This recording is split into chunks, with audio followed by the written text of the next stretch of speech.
She saw the note and froze mid-laugh. Her fingers tightened around the coffee cup. Her eyes flitted up, scanning the cafe like someone had just whispered a gunshot. The man sitting across from her leaned in, confused. She didn't respond. She didn't blink. Her smile, the one she just used seconds ago, vanished like a mask yanked off too soon. She knew it was me. She didn't need to look around. She knew. I had walked in 10 minutes earlier, unnoticed, soaked from the freezing rain outside, holding a note folded 4 times over in my damp hand. I hadn't planned to give it to her. I hadn't planned anything at all. But when I saw them, her and that man, with his casual smirk and his hand way too close to hers, I stopped breathing. Something inside me snapped, not loudly, but quietly. Precisely. Like a violin string giving way. I didn't make a scene. I didn't sit down. I didn't even make eye contact. I simply walked past their table and dropped the note next to her phone. Then I left. No dramatic exit. No trembling voice. Just rain clinging to my coat and the sound of my boots squelching against the tiles. I walked out of that cafe and around the corner to my car, where I sat and watched through the fogged-up windshield. She stared at the note for a full minute. Then she opened it. Even from a distance, I saw the way her lips parted slightly as she read. "Don't come home." I didn't need to explain anything else. That sentence held everything, every missed signal, every lie, every crack she painted over. I waited, expecting her to chase after me, to call, to at least react like someone caught red-handed. But instead, she smiled. She turned to the man across from her and smiled. Not the guilty kind. Not the panicked kind. A different kind.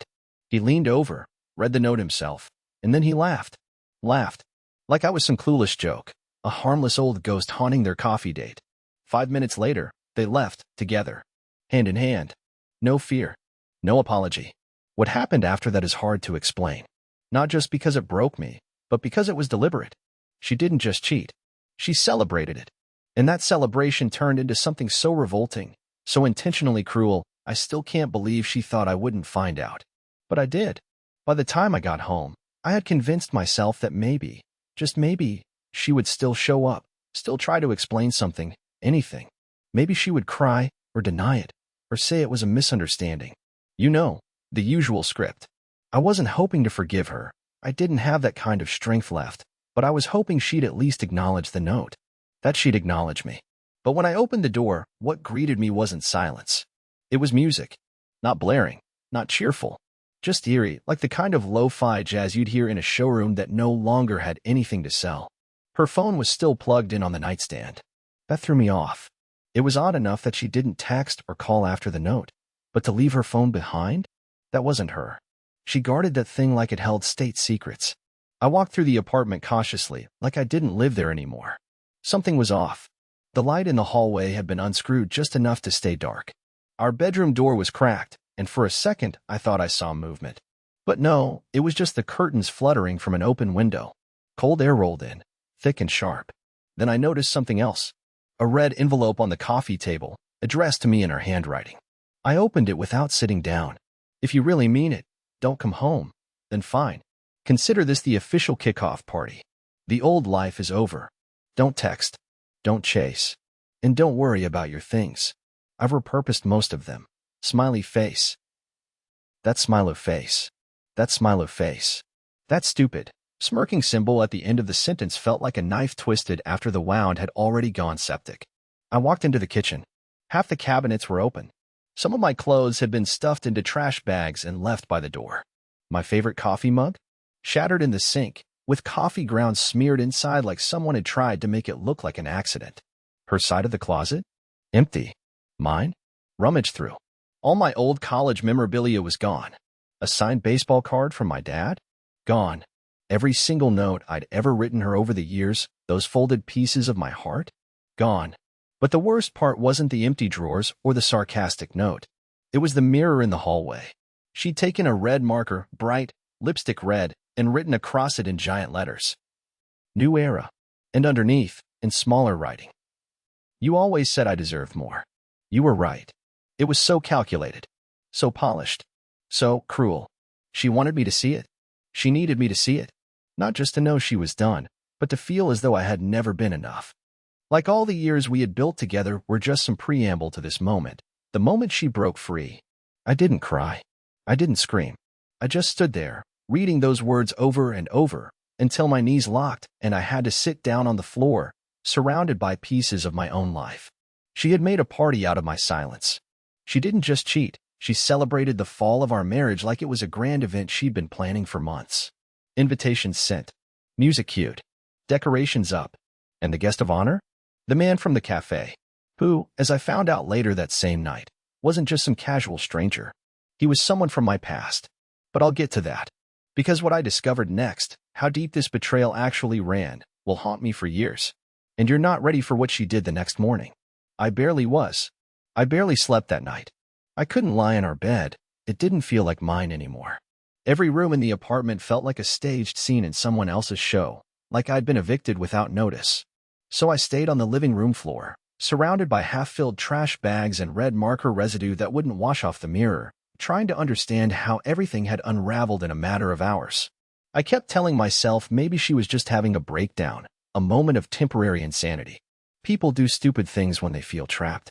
Maybe that's what this was, her escape valve bursting open.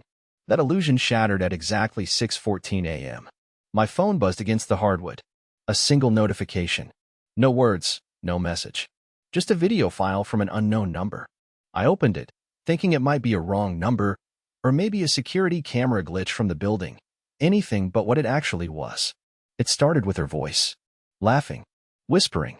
Then the image came into focus. Marley, lying on a hotel bed, in a red dress I bought her last year for our anniversary.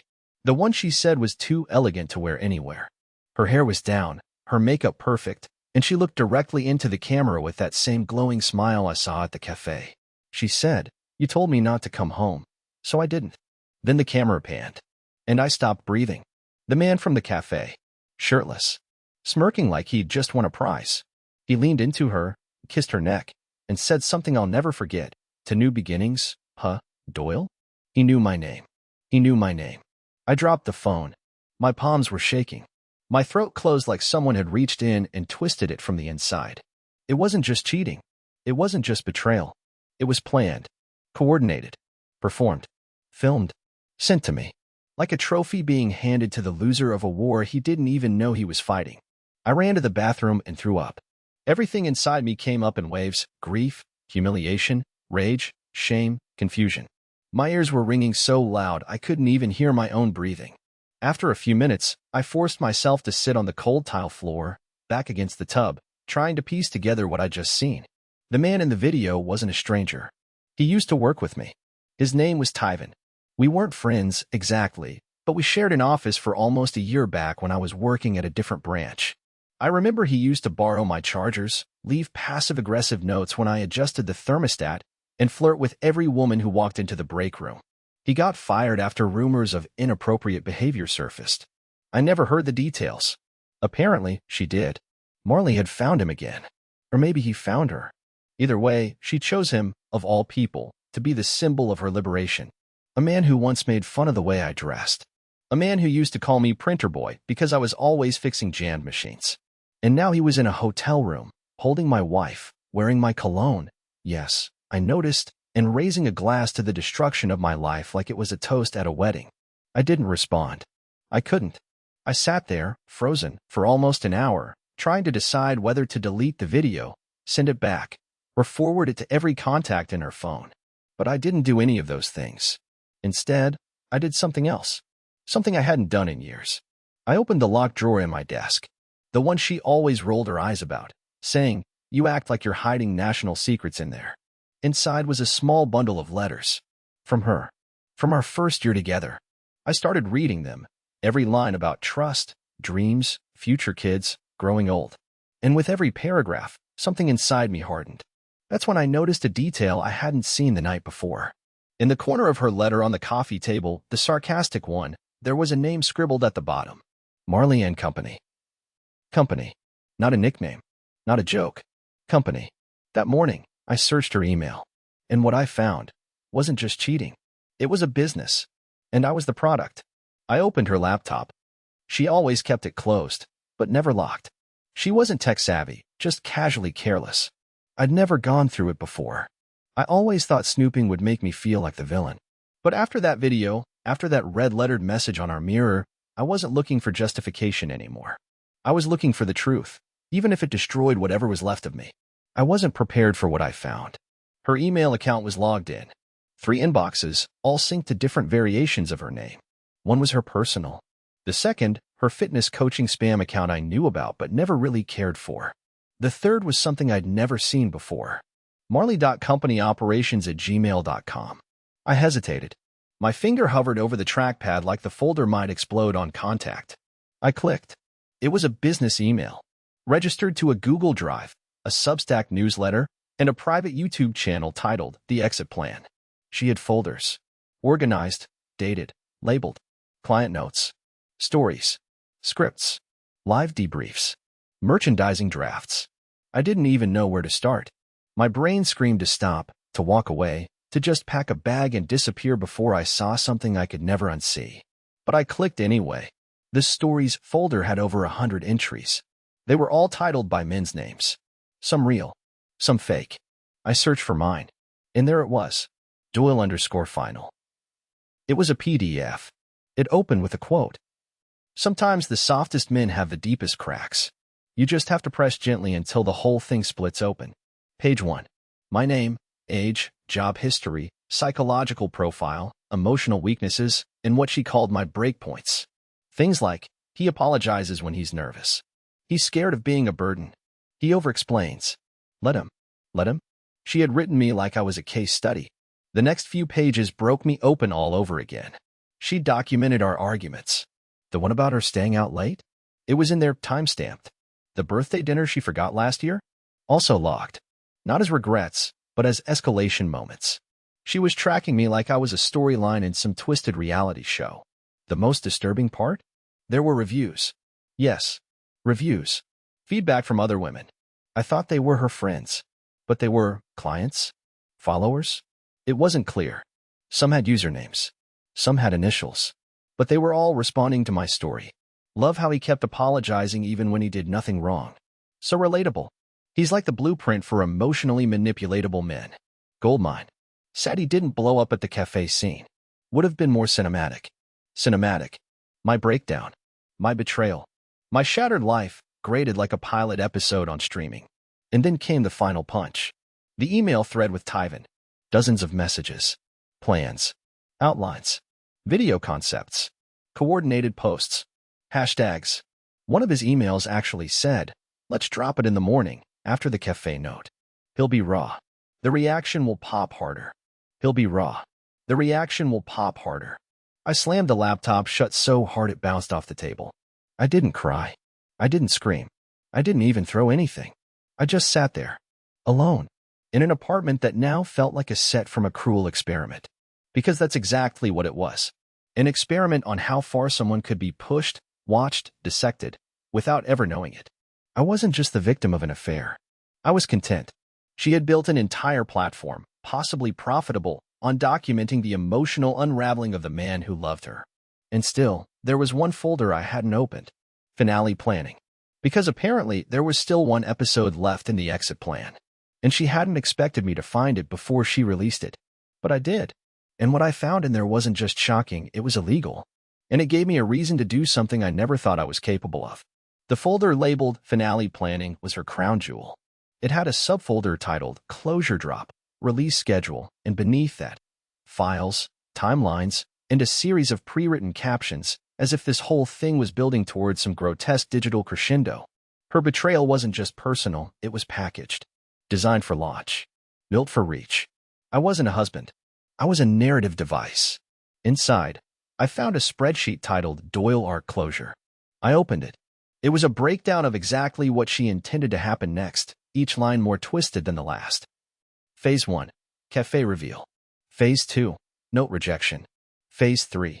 Send video, double impact. 6:14 a.m. Phase 4. Full social rollout, shorts plus reaction edit. Phase 5. Reclaiming my voice, podcast interview. Phase 6. Website launch, Marley & Co. store live, t-shirts, journals, exit plan workbook. She'd even set up a discount code, Buy Doyle 20. I just stared at that line, blinking slowly, feeling every part of me disconnect. But it was the next section that crossed a line beyond any repair. A script. not just a casual outline. A word-for-word staged reenactment of my breakdown. She was planning to hire an actor to play me, sitting in a dimly lit apartment, crying over a coffee mug, delivering lines that made me sound like a fragile, unhinged joke. And the worst part? Some of those lines were actual things I'd said in real life. She had been recording me. Not video, just audio. Late-night arguments. Muffled moments. Me whispering, "I just don't know what I did wrong," in the middle of a sleepless night. That sentence was written in bold, highlighted, paired with a direction, actor pauses, long inhale, breaks eye contact with camera. I felt my hands clench into fists. For the first time in this entire nightmare, I wasn't sad. I wasn't confused. I was boiling. Because this wasn't betrayal. It was character assassination. She hadn't just left me. She'd rewritten me. Turned me into a caricature, a soft-hearted, naive, clingy man who was always the problem. She'd erased the years I held her hand through grief, the jobs I took to pay off her student loans, the nights I waited up worrying when she didn't text back. She'd scrubbed it all and replaced it with an arc that suited her brand. But here's the thing she forgot. I work in office systems. And I'm good at digging.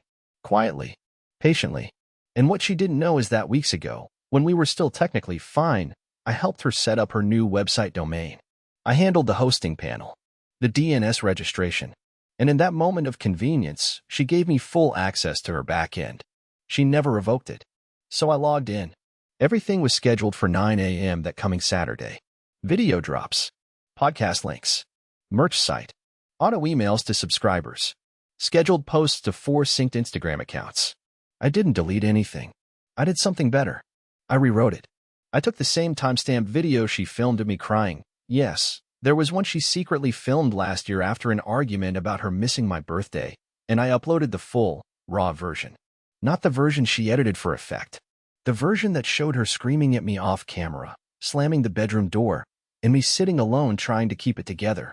I added subtitles. Then I stitched in screenshots of the email chains, the spreadsheet, the laughable exit plan workbook.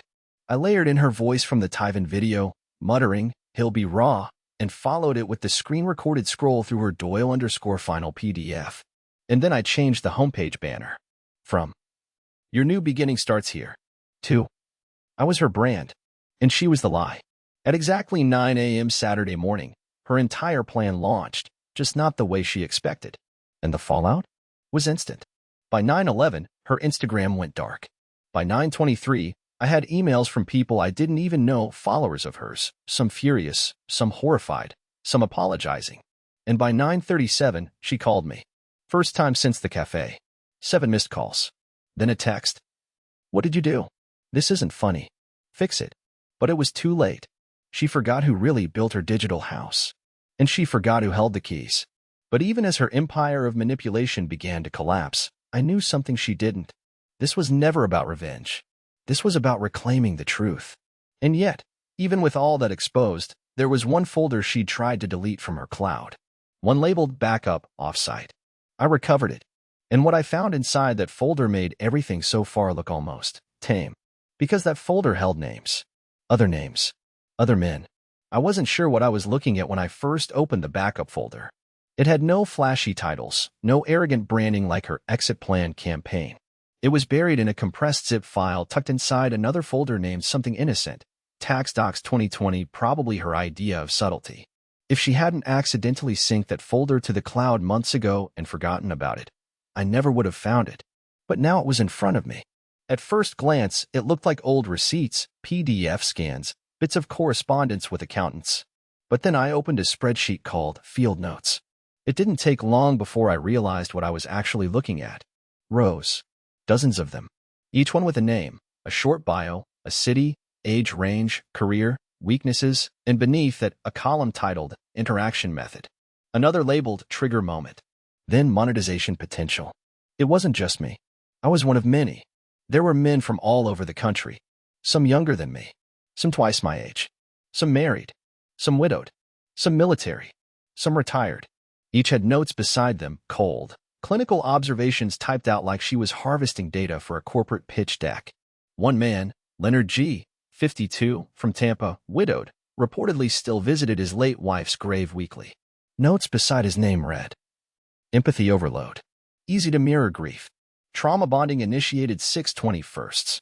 Another, Keith W., 33, Portland, IT consultant, recently laid off.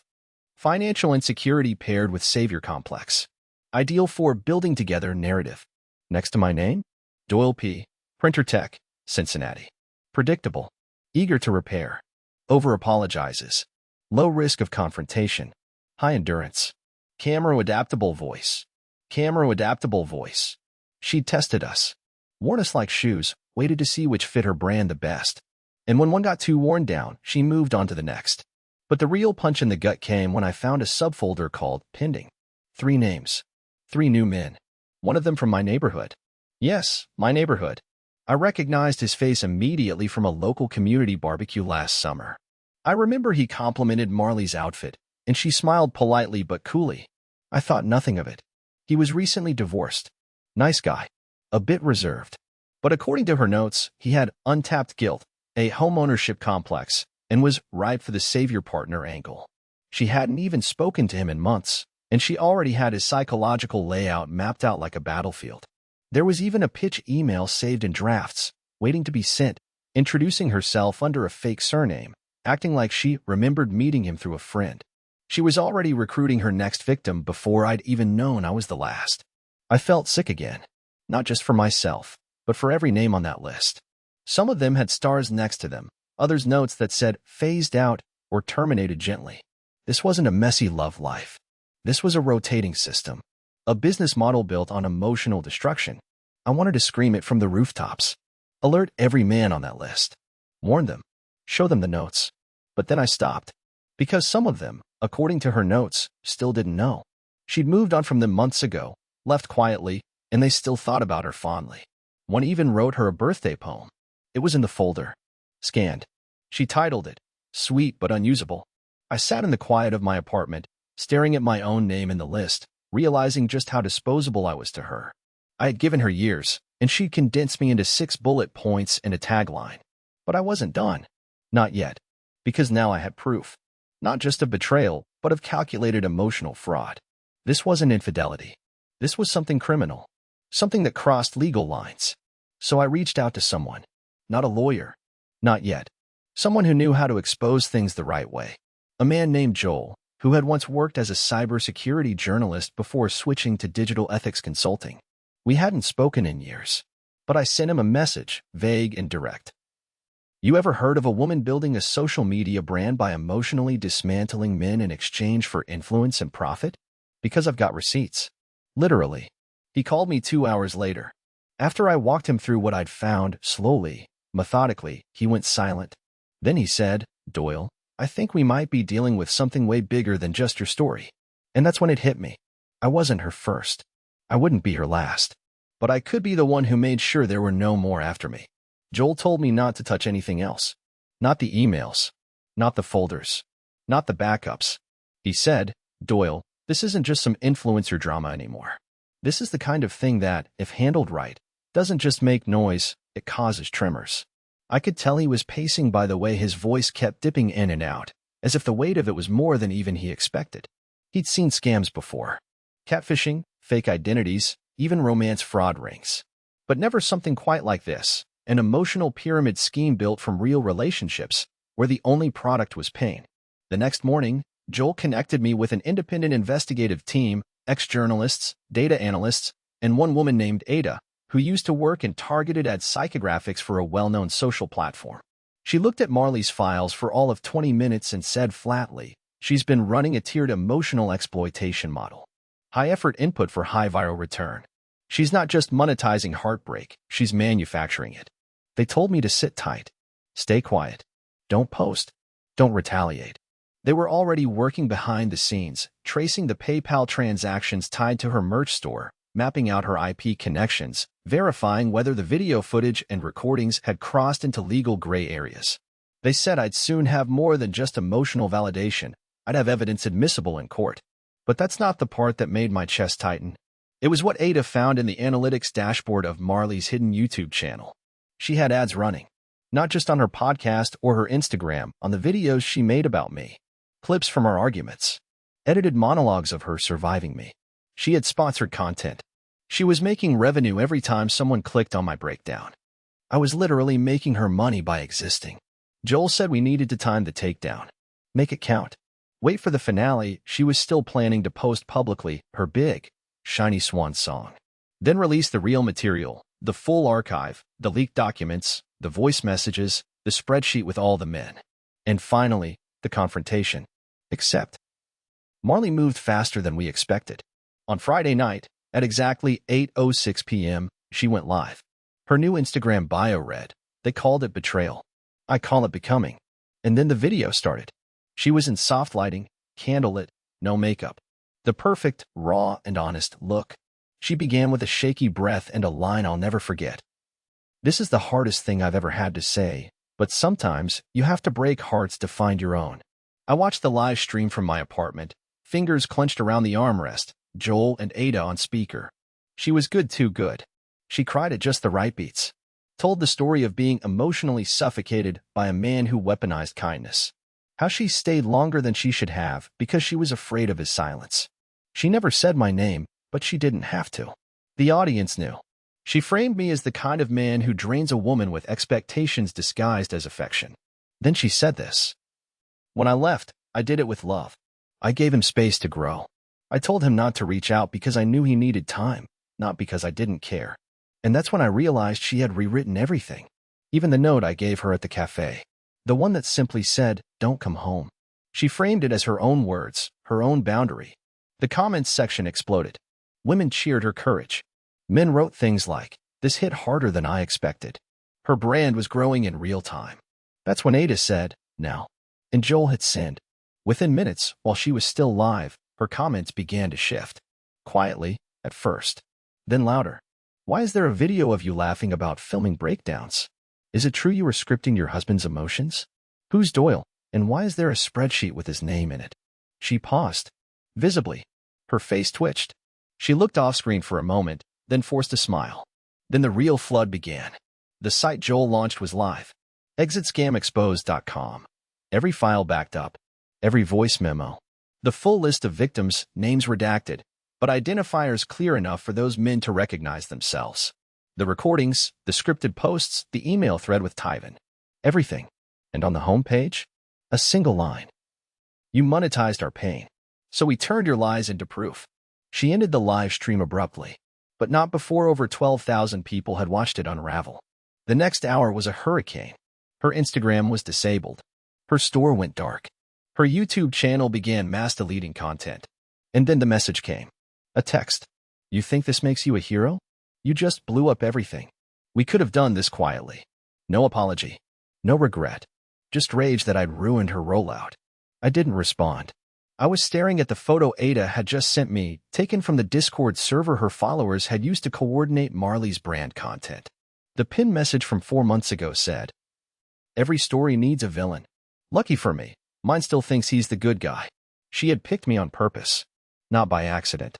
Not by chemistry. Not even by convenience. Because she thought I'd never fight back. She was wrong. But what none of us realized yet was that her fall wouldn't be quiet. It didn't take her long to retaliate. 2 days after the takedown, a cease and desist letter landed in my inbox from her representation, a boutique agency with a legal arm she likely found through one of her online influencer groups. The letter accused me of defamation, unauthorized use of her likeness, and invasion of privacy. It was a joke, at best, and a threat that arrived already broken. Joel's team had prepped for this. Ada had already mirrored the entire archive to independent servers in case Marley tried to scrub her digital footprint. Everything was timestamped, watermarked, and linked to her monetized platforms. This wasn't defamation, it was documentation. And every piece of it showed a pattern of calculated emotional manipulation carried out under the banner of self-discovery. Joel told me to ignore the scare tactics. So I did. I stopped answering. I stopped reading. I stopped feeding the storm she wanted. And that's when something strange happened. Silence. No more videos. No more live streams. No more emails. Just quiet. It was like the moment right after a wildfire burns itself out, not peaceful exactly, but strangely still. The air is heavy, the ground charred, but something else lingers underneath. Space. For the first time in months, maybe years, I wasn't reacting. I wasn't spinning inside someone else's narrative. I wasn't bracing for the next betrayal. I was just living, breathing, thinking about things that had nothing to do with her. It felt foreign.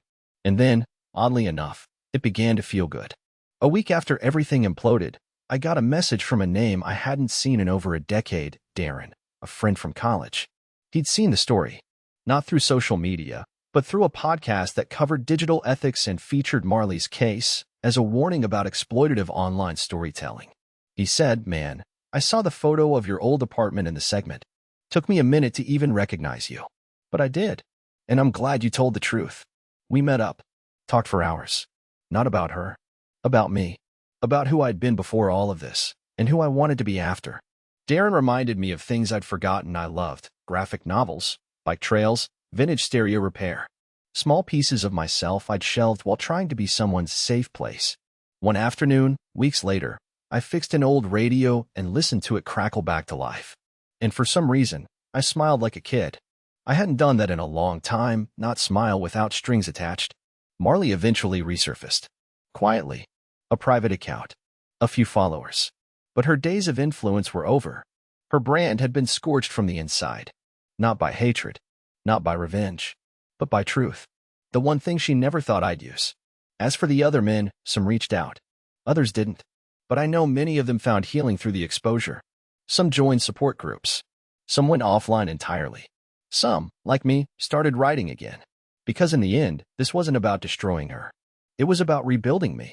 The final note I wrote, not the one in the cafe, not the one in her mirror, but the one I carry with me now, is simple. You don't get to write the ending of my story. I do. And I am. Slowly. With honesty. With scars. But also with light.